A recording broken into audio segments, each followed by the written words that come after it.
Alrighty, it's time to carry on. Let's go ahead and pick up where we left off with prologue number 1 just finished, and on to number 2. What do we got this time? Prologue 2, Treasure Hunter.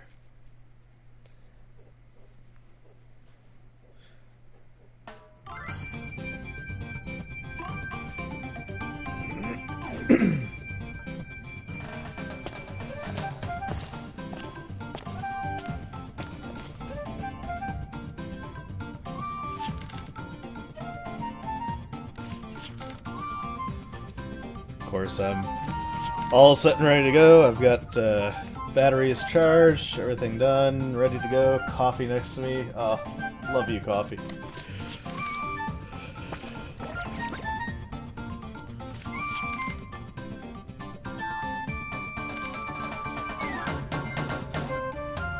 So, these two are fun characters. They've actually got a backstory that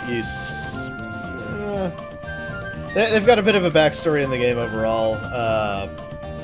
That's really profound. But, again, it's one of those things where, like I said, unless you actually explore a little bit, make a few connections here and there, you don't necessarily pick up on just what it is or why they're doing what they're doing. So, this is Jack, as his name will be announced here shortly. Treasure Hunter Extraordinaire with his little buddy mouse. Love this mouse. You can kind of control him a little bit and tell him where to go, and it helps with getting some of the trickier puzzles and things taken care of. Of course, Filgaia, as they've said in the past, about 1,000 some odd years ago, big war broke out. And there are a lot of ancient civilizations that were really adept at making technological marvels. The Ulu, mainly. Oh, okay, yeah. Treated well by jumping all over it.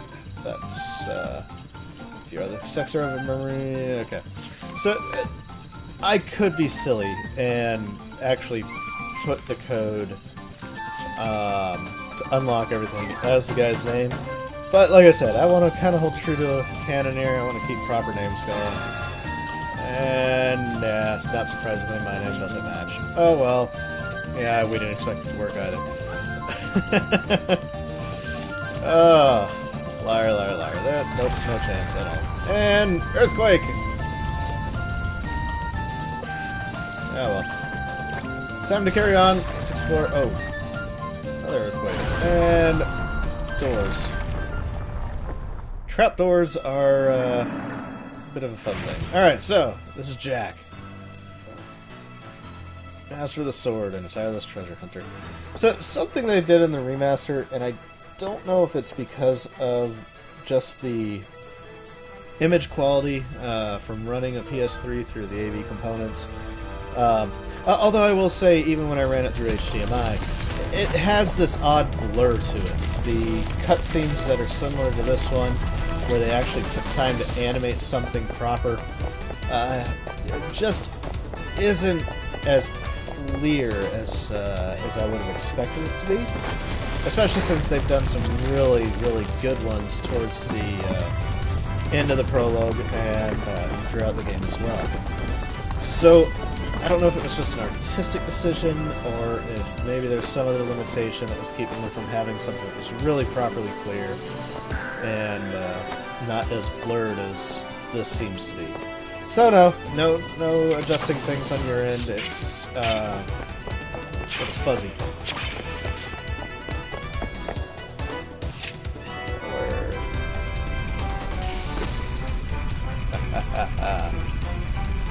I can only imagine what a temple like this would cost to build. Imagine all the technology that goes into figuring out when people are going to be where, and getting all these kinds of traps and things set up. I mean, really, that just made Indiana Jones with that rolling boulder look ridiculously amateurish. Alright, so Jax begins proper. What do we got here? Ooh, spikes.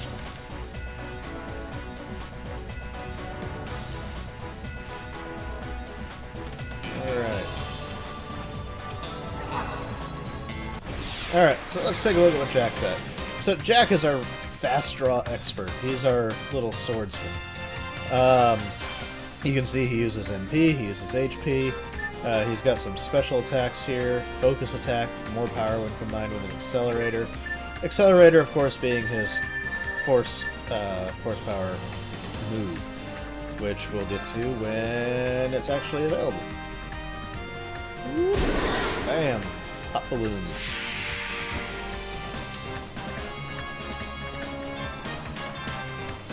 So, I'll show you what this does. So, Accelerator instantly makes him the first one to attack, which is really good if you need a good closer or something to, you know, get the jump on an enemy that's charging up something nasty. But, in this particular case, since MP is a little hard to come by, I'm not going to really waste it. That is one thing about Jack that's a bit of a pain. You can see he's only got 28 MP, and his special costs 10. So, yeah, best if used sparingly. But that's okay. He's got a little bit of a tank to him. He's not afraid to take a hit. So this is where we start seeing some of the things that we'll find in all of our dungeon explorations. We've got spikes. Just got to stay ahead of them. If you hit them, they hurt. Obviously, if you stand on them for too long, they hurt. Some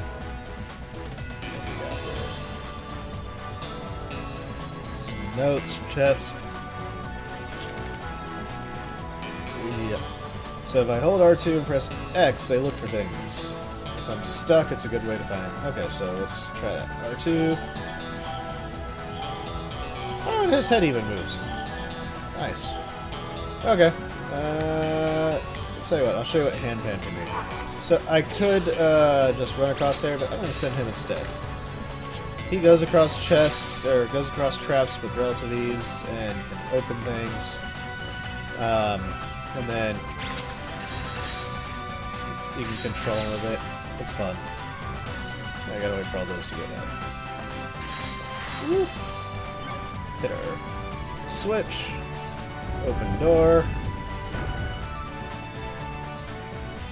Let's go see what this note says. Haha, already collected all the treasure which can be sold. Fools! I don't believe you. There's always something new. That's what exploring the pyramids has taught us, right? Let's always find something new and strange and interesting. So again, keeping with tutorial type stuff, here's... yeah, no, I couldn't make that jump.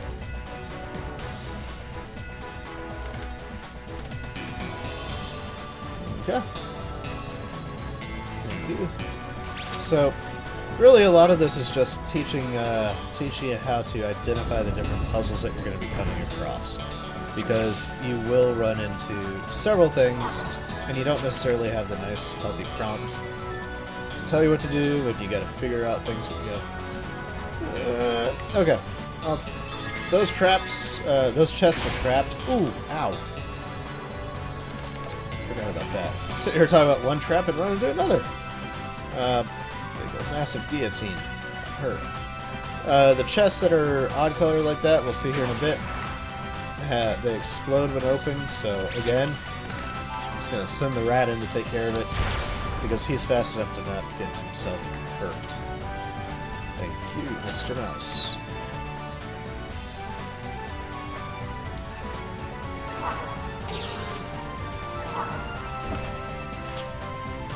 So, this is something else I've noticed too. You saw I was about to get into a battle when I picked up the box. One thing about holding a crate like this, you're instantly immune to battles. So, again, I talk about... Oh gosh, that was a horrible throw. Talk about clever use of mechanics, we'll go with that. If there's a room I want to explore around and I can pick something up like that, I can wander around with relative impunity.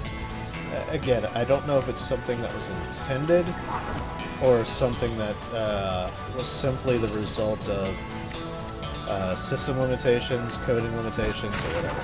So let's go on.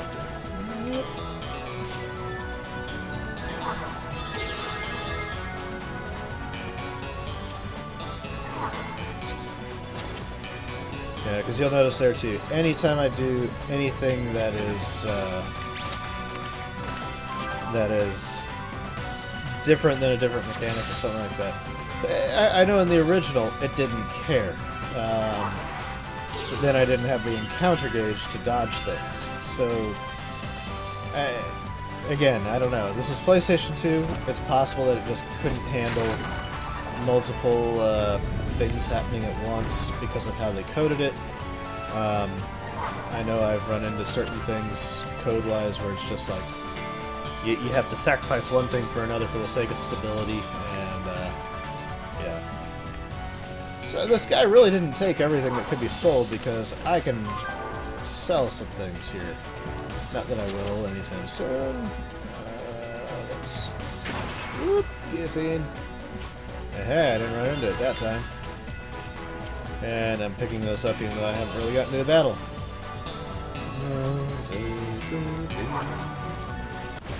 So... do a fight while I'm at it. Whoop! Punch the balloons! Critical!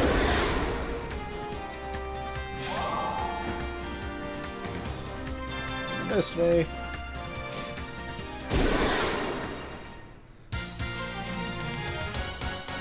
So I'm trying to remember something about the original here, back in '97. Oh, and I did check dates. This was 2003, not 2000 and anything else.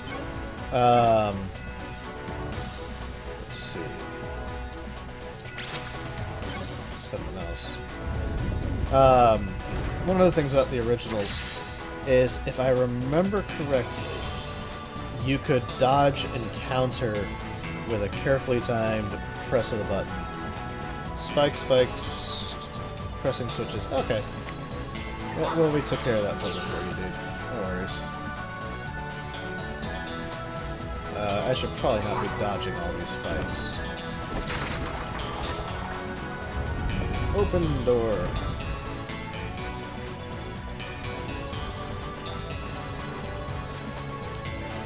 Alright, let's see. Where are we at?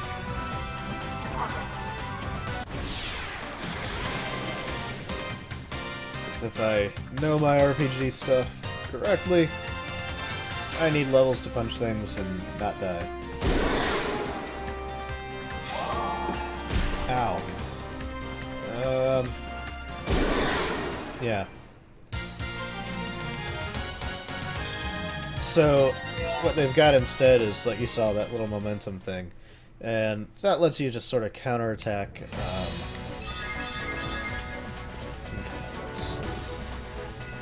Here. So I've got to activate those.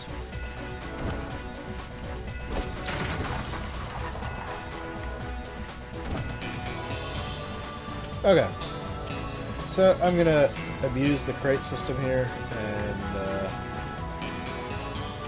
let's see. I'm going to use you. You. I'm going to go get this chest. Or not chest. I was already here. I don't need to come back here.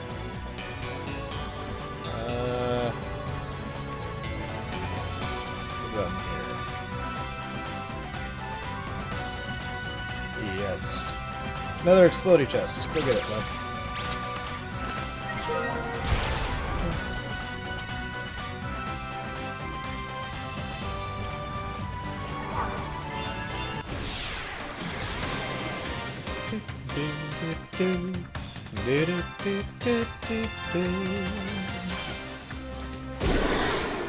I wish, ow, bird. I wish there was a way to bring the original music back for this. As much as I appreciate a lot of the remastered music and things like that, the original had its own charm. And they're very similar, don't get me wrong. They're very, very similar, and there's not a lot of deviation between the two. But it's a little more modernized, a little more, you know, touched up for a, there we go. Ooh! It went all glowy. Alright. Is there anything else in here? What was in here? Nope, that was you. What were you? And, okay, we do have one.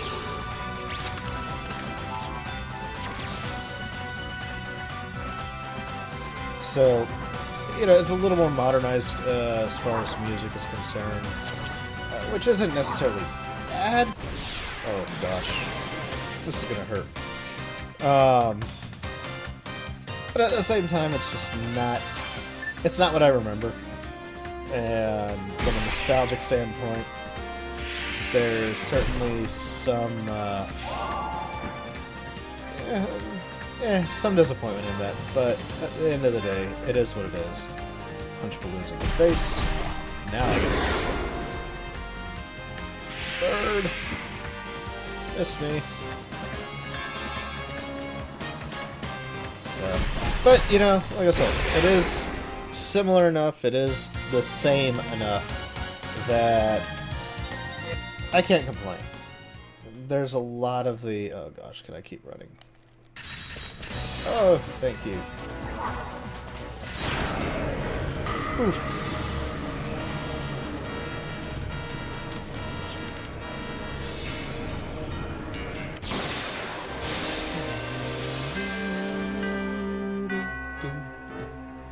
Oh, this guy. I hate this guy. Okay.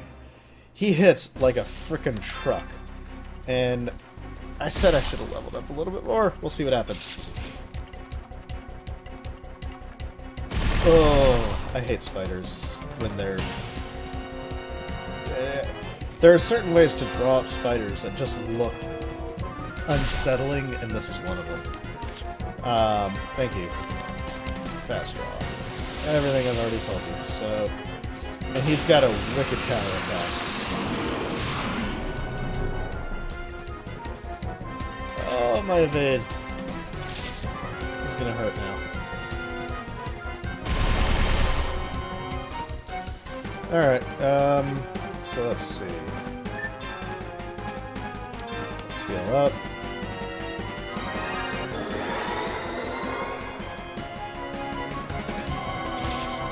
So this is going to be a healing intensive one because at this rate I can get one hit in per... Oh man. Yep, no, I may have messed up and made this a whole lot harder on myself than it needs to be. We'll see. It's the prologue. Hopefully it's not that bad. And hopefully he doesn't counterattack as much as he tends to, because that could be devastating.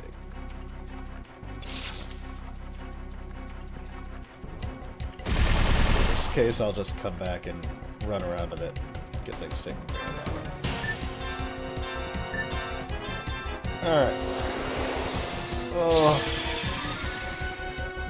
And running out of...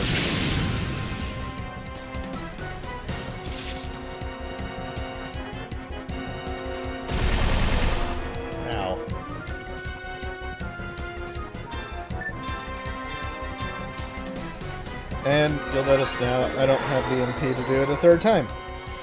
Oh, this fight just keeps getting better and better. But I still have my accelerator, so if I feel like something's slowing down too much, I can see what his normal hit is. Oh, thank you. So not as hard as I thought it was going to be. Still, he hits pretty hard. I ate through a lot of my berries that I was hoping to save for a later encounter, but oh well. It is what it is. And he leveled up off of it twice! See, that's how under-leveled I was for that one. Alright. Touch of crystal! Woo! Flashy lights. So, this is where we get introduced to a race that used to be present on the world and long since disappeared, the Elu.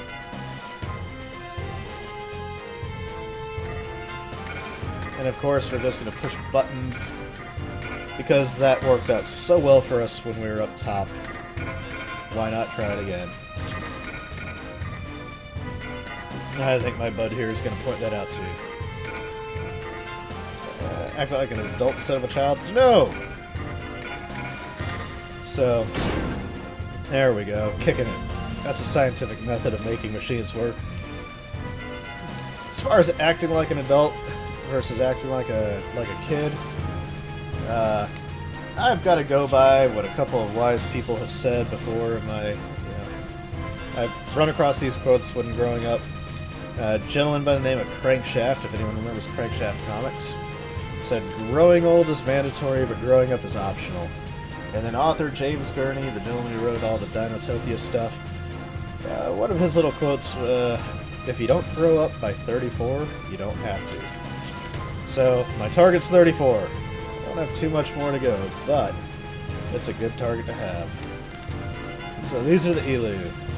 Steeped in nature and superior to others in wisdom and magic. They are the ones who are responsible for a lot of these ruins, a lot of the technology. Like this projection here. So, and it almost heralds back to something that's been coming up in archaeological digs, things like that, is how advanced were some of the ancient civilizations. We look at a lot of the stuff they built, we wonder how they built it. Some of the technology that got spoken about during wars and battles. What do we got here? Lithia. To destroy. And sometimes we just gotta wonder, how technologically advanced were they? You know, you've got text talking about a bunch of mirrors used to defend a city, incinerating ships with focus beams of light. And they've tested it, and they found that if they try really hard with certain highly polished mirrors and things like that, it does work. And, you know, that's stuff that it takes a special kind of genius to figure that kind of stuff out. And I always have wondered, just what did they really have way back when? It would be curious and interesting to be a fly on the wall in the days of ancient Greece and Mesopotamia and all that kind of stuff. So, what is Lithia? So the Elu mentioned Lilithia, Lilithia's coffin, and all this stuff, and how it's a power for destruction. So, of course, our gentleman here who's seeking out his ultimate power is going to go look for the destructive power of Lilithia and Lilithia's coffin. And my glowy thingy comes back to let me leave. And this should end this particular prologue.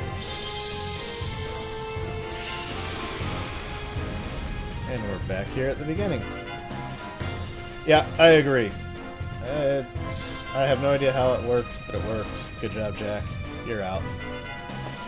Let's carry on smartly and resume our explorations. Of course, we will be back to this particular temple later on, because there is something that we want to get to. We can't do it right now, but, you know, we'll see. So why does he want this power, and what will it do for him? And yep, his unforgettable past.